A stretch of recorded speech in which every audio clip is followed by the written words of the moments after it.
Pero bago po tayo dumako sa ating mga issue at mga balita, dito po muna tayo sa ating Food for the Soul and Food for the Spirit.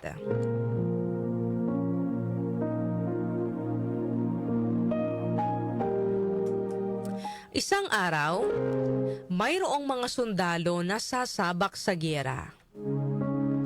Bago po sila sumabak sa giyera, tinipon muna sila ng kanilang general upang kausapin at palakasin ang loob sa kanilang susuunging giyera. Gusto po ng general na ma-motivate ang mga sundalo na lumaban lang para sa bayan at para sa kanilang pamilya.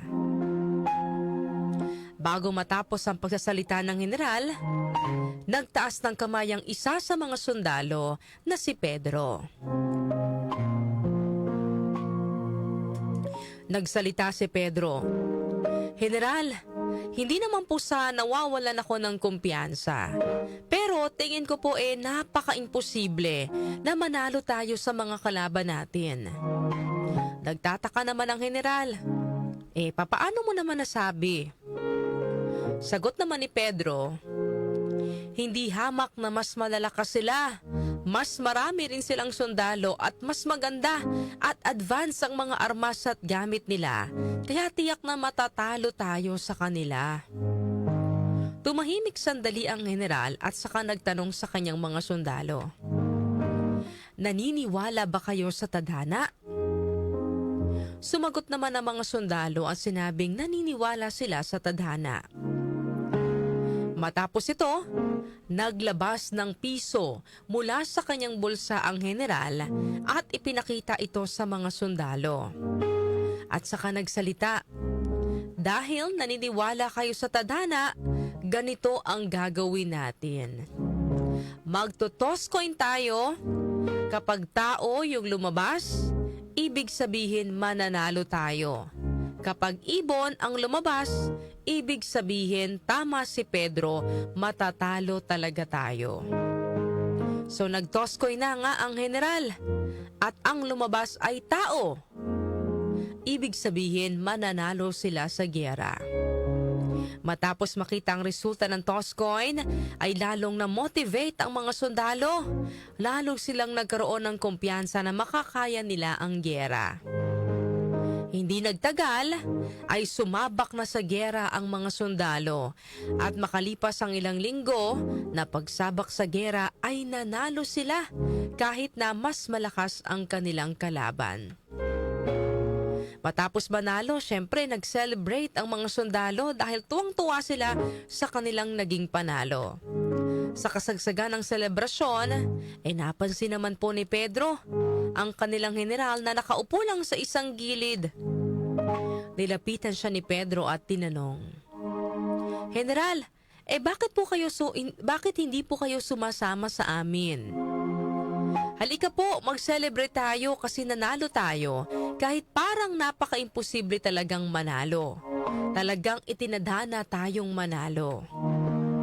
Sumagot naman po ang general, "Alam mo Pedro, sigurado naman akong mananalo tayo." Sumang-ayon naman si Pedro, "Oo nga po, kahit naman kami naniniwalang mananalo tayo kasi nag-toss coin tayo Tao ang lumabas." Nagsalitang muli ang general at sinabi po niya, "Hindi iyon. Bago pa lang tayong mag-toss coin, alam ko nang mananalo tayo." Nagtaka naman si Pedro, paano niya po nalaman? Muling inilabas ng general mula sa kanyang bulsa ang piso na ginamit niya sa toss coin at ipinakita niya kay Pedro. "Tingnan mong mabuti itong piso. Parehas tao. Ibig sabihin, bago pa lang tayong mag-toss coin, alam ko nang mananalo talaga tayo." Ano po ang aral na mapupulot po natin sa kwento natin ngayong umaga? Unang-una mga kanyusik, syempre mahalaga po ang pananampalataya at pagkakaroon ng positibong pananaw. Para po manalo ka, kailangan mong maniwala muna na mananalo ka. Hindi lang po basta-bastang paniniwala, kundi dapat mayroon kang matinding paniniwala na kaya mong maipanalo ang anumang laban. Sa buhay mga kanyusik, marami po tayong laban, mga pagsubok na kinakaharap sa pamilya o mga pangarap na parang pakiramdam natin imposibleng maabot. Kapag mas pinairal po natin ang takot at pagdududa, parang tayo po mismo yung nagbibigay ng desisyon na talo na agad tayo kahit hindi pa tayo nagsisimula. Pero kapag pinili po natin yung pananampalataya at positibong pananaw, nagkakaroon po tayo ng dagdag na lakas na magpatuloy. Ang tiwala po sa Diyos at sa ating sarili ay nagiging sandata po natin laban sa takot. Sa pangalawang aral mga kanyusik na maaari po nating mapulot sa ating kwento ngayong umaga, ang laban ay una munang napapanalunan sa ating isipan bago sa totoong labanan. Kung sa isip pa lang mga kanyusig, panatag na tayo, buo ang loob natin at matibay ang tiwala natin na kaya natin na mapagtagumpayan itong laban na to. Mas nagiging handa tayo sa anumang pagsubok. Ang isip ay parang battlefield mga kanyusig, no? Kung doon pa lamang ay marunong ka ng lumaban, mas madali mo nang malalampasan ang mga hamon sa realidad. O tandaan po natin, kahit gaano kalakas ang kalaban, kung mahina ang iyong loob, mabilis kang bibigay. Pero kahit gaano kalaki ang pagsubok mga kanyusik, no, kung matatag ang inyong pananampalataya at kumpiyansa, may pag-asa kang magtagumpay.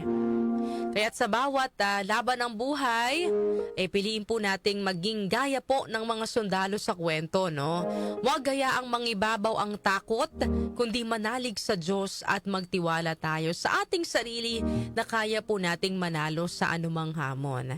Siyempre, normal lang naman po, no, na makakaramdam tayo ng takot, diba? Kasi nga, kapag tayo ay nahaharap sa mga pagsubok, hindi natin alam kung ano yung mangyayari, ano yung mararanasan natin, ano yung nag-aabang sa atin pagkatapos ng mga pagsubok na ito.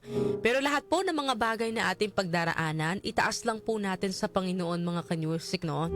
Ipagdasal lang po natin at humingi tayo ng tulong at gabay sa ating Panginoon. Sabi nga po sa Joshua verse 1 chapter 9, "Be strong and courageous. Do not be afraid.